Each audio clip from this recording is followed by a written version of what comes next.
এসে পরোটাটা দেবেন হালকা করে আমি ভিজে নিচ্ছি। কেউ যদি চান যে এরকম করে খাবো তা খেতে পারেন, তেল ছাড়াই কিন্তু খাওয়া যাবে, কারণ তেল দিয়ে মাখানো না।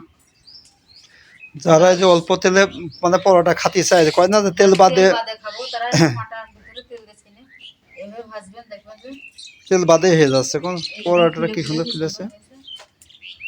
হালকা তেলে কিন্তু এইটা এখনো এইভাবে না, কিন্তু আরো আরো কাজ আছে বাকি।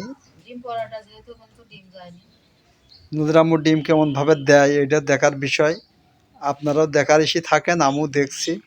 আর আমাদের সম্পূর্ণ ভিডিও ইউটিউব চ্যানেলে দেওয়া আছে রান্না, ওখান থেকে দেখতে পারেন বিভিন্ন রকমের নাস্তা রান্না। আর যে যেখান থেকে দেখবেন ইনশাল্লাহ দয়া করে একটু সাবস্ক্রাইব করে দিয়েন, যেহেতু আমাদের চ্যানেলটি নতুন।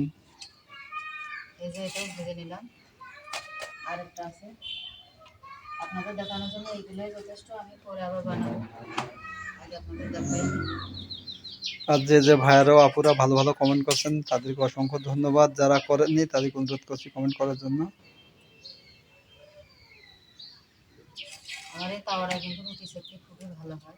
এই তো ওটা সেদিনকে হারিয়ে পাচ্ছিলে না গো, খুব টেনশনে পড়ে গেছিলাম। আমি সব কিছু এতে বানাই, রুটি পরোটা মানে যে কোনো যাই বানাই এটাই ভালো হয়। এই তো ওটা ঢাকায় নিয়ে গেছিলাম, ঢাকায়ও নিয়ে গেছিলাম, তোমার মনে নেই তাই।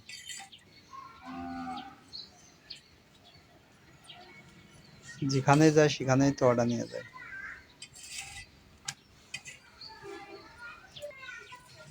এই রুটিটাও প্রায় শেখা শেষ, এই দেখেন এরকম চাপ দিলে কিন্তু ফুলে উঠছে। তাহলে তো এই যে নুদরাম্মু যারা যে কয় যে ভাই তেল বাদে পরোটা দেন, তাহলে তাদের জন্য তো এটাই ভালো। বাহ, ভালো একটা জিনিস শিখলাম তো।